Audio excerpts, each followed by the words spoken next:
Why are services important? Well, there are multiple different perspectives on the importance of service. First of all, there's the combined offering perspective, which tells us that there is nearly always some service component to any physical good. So in order to consume a physical good, we need to also consume services.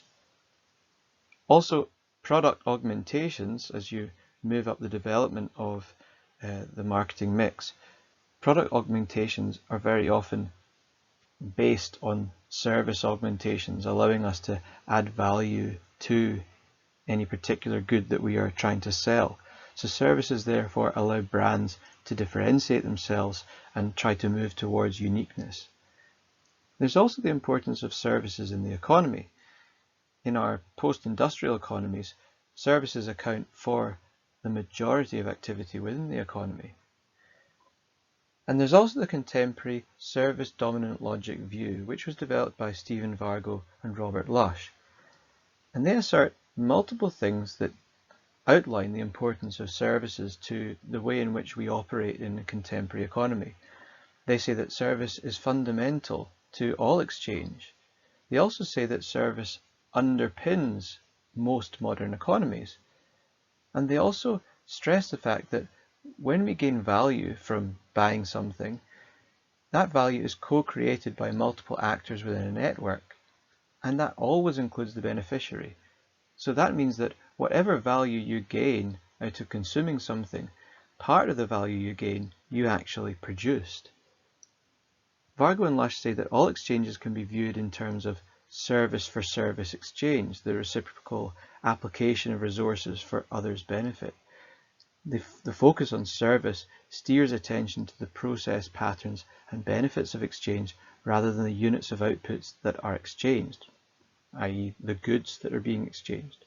Service-dominant logic argues that in order to create value, that is, to maintain and increase well-being and visibility, actors engage in interdependent and reciprocally beneficial service exchange.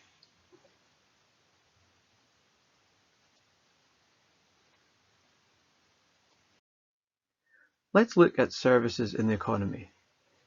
The Government Audit Office within the Office for National Statistics measured the UK economic output, and over the past 10 years in the UK, the economy has averaged around 80% services, the rest consisting of other industries such as manufacturing and agriculture. So that tells us just how significant services are to our modern economic activity.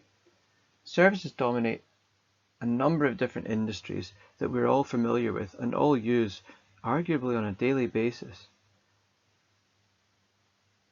So they cover such industries as wholesale and retail.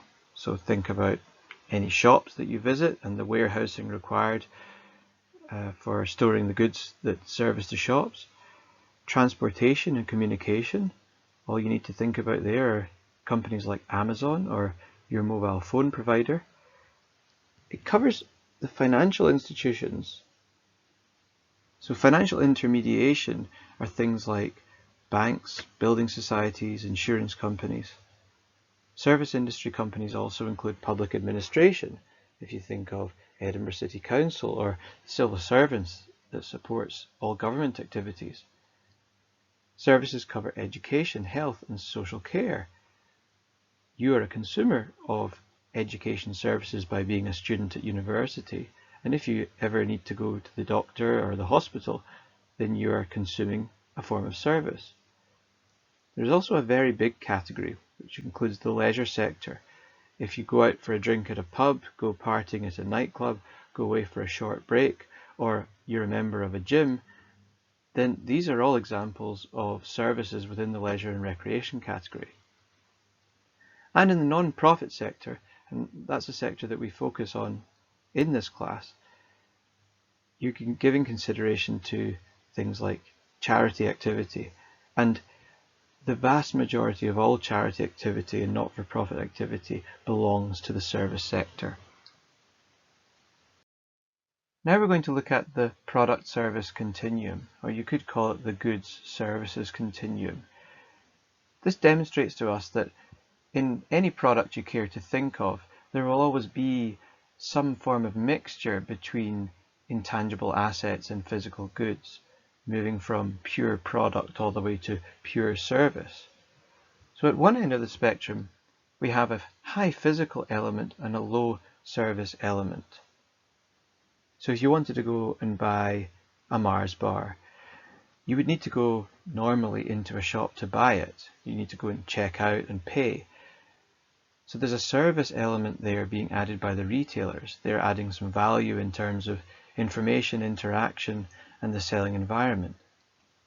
Then, as the complexity of the good increases, so the need for an increased amount of service increases. If you went to go and buy a car, for example, there's a degree of information and support that you require from the selling process in order to make your decision. So that's where services become a more important part of the experience of purchasing that particular product. So it moves towards the center of the goods services continuum. And then we move towards the end of the continuum where there's a high service element and a low physical element, where the main part of the product being purchased is customer experience. So you can think of things like theme parks, air travel, medical services and education. And you've got the example here of Lady Gaga. Going to a concert is facilitating a change through enjoyment, but the physical element is almost non-existent. And here are some examples of how different products map on to the product service continuum, or the goods services continuum, as you might call it. That concludes part one of services marketing. Here's a summary of what we've covered. We've established that services are based on lack of ownership. You can't take a service home. So therefore they differ from goods along various different dimensions. A service can be understood as an act or performance, and importantly, that performance goes both ways.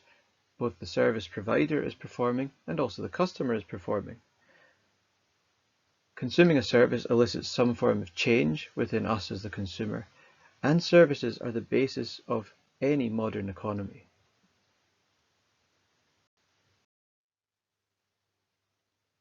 That concludes part one. Next, we'll be looking at the characteristics of services.